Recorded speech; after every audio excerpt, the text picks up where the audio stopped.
Hi hello ಎಲ್ರಿಗೂ ನಮಸ್ಕಾರ. ಹೇಗಿದ್ದೀರಾ ಎಲ್ಲರೂ? ನಾವು ಇಲ್ಲಿ ಎಲ್ಲರೂ ಚೆನ್ನಾಗಿದ್ದೀವಿ.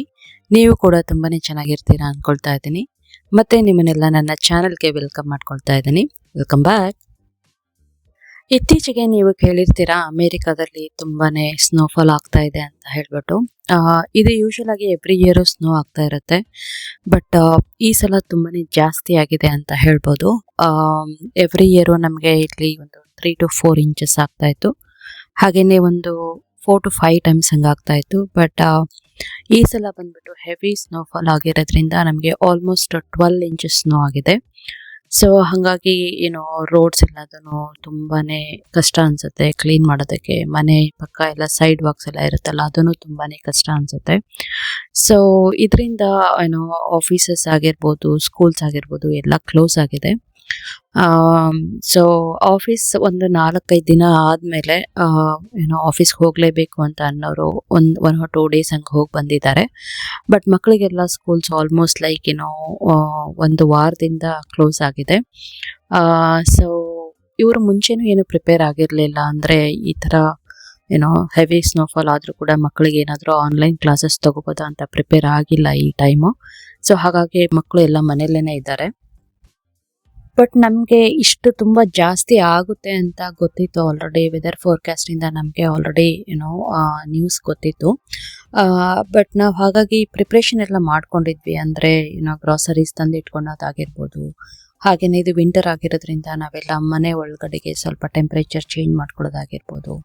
ಹೀಟರ್ನ ಆನ್ ಮಾಡಿರ್ತೀವಿ ಈ ಟೈಮಲ್ಲಿ. ಹಾಗೆಯೇ ಸ್ವಲ್ಪ ಟ್ಯಾಪ್ಸ್ ಎಲ್ಲ ಕ್ಲೋಸ್ ಮಾಡಿ ಇಟ್ಟಿರ್ತೀವಿ. ಏನಕ್ಕೆ ಅಂತಂದರೆ ನಾವು ಟ್ಯಾಪ್ಸ್ ಏನಾದರೂ ಕ್ಲೋಸ್ ಮಾಡಿಲ್ಲ ಅಂತಂದರೆ ಒಳಗಡೆ ವಾಟರ್ ಪೈಪ್ ಕೋಲ್ಡ್ ವಾಟರ್ ಎಲ್ಲ ಹೋಗ್ಬಿಟ್ಟು ಬ್ರೇಕ್ ಆಗೋವಂಥ ಚಾನ್ಸಸ್ ಇರುತ್ತೆ. ಆ ಥರ ಎಲ್ಲ ಪ್ರಿಕಾಷನ್ಸ್ ಎಲ್ಲ ತೊಗೊಂಡಿದ್ವಿ. ಬಟ್ ಸ್ಕೂಲಿಂದು ನಾವು ಅಂದರೆ ಪ್ರಿಪೇರ್ ಆಗಿರಲಿಲ್ಲ. ಮಕ್ಕಳನ್ನ ಎಂಗೇಜ್ ಮಾಡೋದು ಹೆಂಗೆ ಮನೆಯಲ್ಲಿ. ಬಟ್ ನನ್ನ ಟಾಡ್ಲರ್ ಕಿಡ್ ಬಂದು ಡೇ ಕೇರ್ ಹೋಗ್ತಾರೆ. ಸೊ ಹಾಗಾಗಿ ಒಂದು 3-4 ಡೇಸ್ ಆದಮೇಲೆ ಮನೆ ಹತ್ರನೇ ಡೇ ಕೇರ್ ಇರೋದ್ರಿಂದ ಬಿಟ್ಟು ಬಂದಿದ್ವಿ. ಸೊ ಅದು ಒಂದು ಒಳ್ಳೇದಾಯಿತು ನಮಗೆ. ಬಟ್ ನಮ್ಮ ದೊಡ್ಡ ಮಗ ಸ್ಕೂಲಲ್ಲಿ ಇರೋದ್ರಿಂದ ಸೊ ಅವನಿಗೆ ಸ್ಕೂಲ್ಸ್ ಎಲ್ಲ ಕ್ಲೋಸ್ ಇತ್ತಲ್ವ. ಸೊ ಹಾಗಾಗಿ ಮನೆಯಲ್ಲೇ ಇದ್ದಾರೆ. ಯೂಶುವಲಿ ಅಮೇರಿಕಾದಲ್ಲಿ ಅಲಾಸ್ಕಾ ಮತ್ತು ಸೌತ್ ಆ್ಯಂಡ್ ನಾರ್ತ್ ಡೆಕೋಟಾ ಸ್ಟೇಟ್ಸಲ್ಲಿ ತುಂಬಾನೇ ಸ್ನೋ ಆಗುತ್ತೆ. ಬಟ್ ಈಗ ನಾವು ವಿಂಟರ್ ಸ್ಟಾರ್ಮ್ ಅಲರ್ಟ್ ಇರೋದ್ರಿಂದ ಟೆಕ್ಸಾಸಲ್ಲಿ ಕೂಡ ಸ್ವಲ್ಪ ಸ್ನೋ ಆಗಿತ್ತು ಈ ಸಲ. ಯೂಶುವಲ್ ಆಗಿ ಅಲ್ಲಿ ಒಂದಿನ ಹಾಗೆ ಆಗುತ್ತೆ. ಬಿಕಾಸ್ ಅಲ್ಲಿ ತುಂಬಾನೇ ವೆದರ್ ಚೇಂಜ್ ಇರುತ್ತೆ. ಆ್ಯಕ್ಚುಲಿ ಯಾವಾಗಲೂ ಬಿಸಿಲೇ ಇರುತ್ತೆ ಅಲ್ಲಿ. ಬಟ್ ಈ ಸಲ ಅವರು ಕೂಡ ಸ್ನೋನ ಎಂಜಾಯ್ ಮಾಡೋ ಥರ ಆಯಿತು ಅಂತ ಹೇಳ್ಬೋದು. ಸೊ ನಾವು ಅಮೇರಿಕಾದಲ್ಲಿರೋಂಥ ಪ್ಲೇಸು DMV ಏರಿಯಾ ಅಂತ ಹೇಳ್ತೀವಿ. DMV ಅಂತಂದರೆ DC, ಮೇರಿಲ್ಯಾಂಡ್ ಮತ್ತು ವರ್ಜಿನಿಯಾ 3 ಸ್ಟೇಟನ್ನು ತುಂಬ ಹತ್ತಿರದಲ್ಲೇ ಇದೆ. ಸೊ ಹಾಗಾಗಿ ಇದನ್ನು ನಾವು ಹಬ್ ಏರಿಯಾ ಅಂತಲೂ ಕರಿಬೋದು. ಎಲ್ಲದನ್ನು ಒಂದು ಸ್ವಲ್ಪ ಕನೆಕ್ಟೆಡ್ ಆಗಿದೆ. ಇವಾಗ ನಾವು ಮೇರಿಲ್ಯಾಂಡಲ್ಲಿದ್ದರೆ DCಗೆ ಜಸ್ಟ್ ಒಂದು 45 ಮಿನಿಟ್ಸ್ ಡ್ರೈವಲ್ಲಿ ಕೆಲಸಕ್ಕೆ ಹೋಗ್ಬೋದು. ಹಾಗೆಯೇ ವರ್ಜಿನಿಯಾ ಕೂಡ ಅಷ್ಟೇ ಡಿಸ್ಟೆನ್ಸಲ್ಲೇ ಇದೆ. ಸೊ ಹಾಗಾಗಿ ಜಾಸ್ತಿ ಜನ ಇಂಡಿಯನ್ಸ್ ಕೂಡ ಇಲ್ಲಿದ್ದಾರೆ ಅಂತ ಹೇಳ್ಬೋದು. ಬಿಕಾಸ್ ಜಾಬ್ ಆಪರ್ಚುನಿಟೀಸ್ ಕೂಡ ಜಾಸ್ತಿ ಇರುತ್ತೆ ಇಲ್ಲಿ. ಇವಾಗ ನೀವು ಇಲ್ಲಿ ನೋಡ್ಬೋದು ನನ್ನ ಹಸ್ಬೆಂಡ್ ಸ್ನೋನ ಶವಲ್ ಮಾಡ್ತಾ ಇದ್ದಾರೆ. ಯೂಶುವಲ್ ಆಗಿ ನಮ್ಗೆ ಇಲ್ಲಿ ಆಗುತ್ತೆ ಒಂದು 5 to 6 ಟೈಮ್ಸ್ ಹಂಗೆ ಎವ್ರಿ ಇಯರ್ನು ಆಗುತ್ತೆ. ಸೊ ಹಾಗಾಗಿ we got use to it. ಈ ಸಲ ಸ್ವಲ್ಪ ಜಾಸ್ತಿ ಇರೋದ್ರಿಂದ ಅವರೇ ಮಾಡ್ತಿದ್ದಾರೆ. ಕಮ್ಮಿ ಇದ್ದರೆ ಯೂಶುವಲ್ ಆಗಿ ನಾನು ಮಾಡ್ತಾ ಇರ್ತೀನಿ. ನಮ್ಮದು ಮನೆ ಬಂದ್ಬಿಟ್ಟು ಎಂಡ್ ಯೂನಿಟ್ ಆಗಿರೋದ್ರಿಂದ ಸೈಡ್ ವಾಕ್ಸಲ್ಲಿ ಕೂಡ ನಾವೇ ಕ್ಲೀನ್ ಮಾಡಬೇಕಾಗುತ್ತೆ.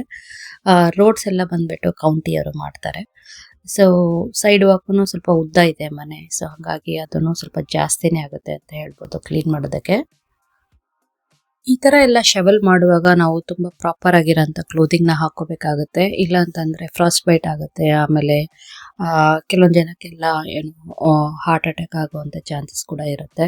ಸೊ ಹಾಗಾಗಿ ತುಂಬ ಕೇರ್ಫುಲ್ ಆಗಿ ಇರಬೇಕಾಗುತ್ತೆ.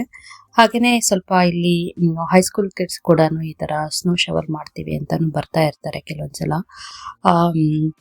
ಅಂದರೆ ಮನೆಯಲ್ಲೇ ಇರ್ತಾರಲ್ವ, ಸ್ಕೂಲೆಲ್ಲ ಕ್ಲೋಸ್ ಇರುತ್ತೆ. ಸೊ ಹಾಗಾಗಿ just make some few dollars ಬಂದು ಕೇಳ್ತಾ ಇರ್ತಾರೆ. ನಾನೊಂದು 2 ಸಲ ಹಂಗೆ ಮಾಡಿಸಿದ್ದೆ. ಕೆಲವೊಂದ್ಸಲ ಮಾಡಿಸ್ತೀವಿ, ಇಲ್ಲ ಅಂದರೆ ಕೆಲವೊಂದ್ಸಲ ನಾವೇನೆ ಕ್ಲೀನ್ ಮಾಡ್ಕೊಳ್ತಾ ಇರ್ತೀವಿ. ನಿಮಗೆ ಬ್ಯಾಕ್ಗ್ರೌಂಡ್ ಇಂದ ಸ್ವಲ್ಪ ನಾಯ್ಸ್ ಕೇಳಿಸಿರ್ಬೋದು. ನನ್ನ ಮಕ್ಕಳು ಆಟ ಆಡ್ಕೊಳ್ತಾ ಇದ್ದಾರೆ, ಸೊ ಅವ್ರದ್ದು ಗಲಾಟೆ ಅದು. ಸೊ ಇದಾಗಿತ್ತು ಇವತ್ತಿನ ಒಂದು ಸ್ನೋ ಬ್ಲಾಗ್. ನಿಮ್ಗೆಲ್ಲ ಇಷ್ಟ ಆಗಿದೆ ಅಂತ ಅನ್ಕೊಳ್ತೀನಿ.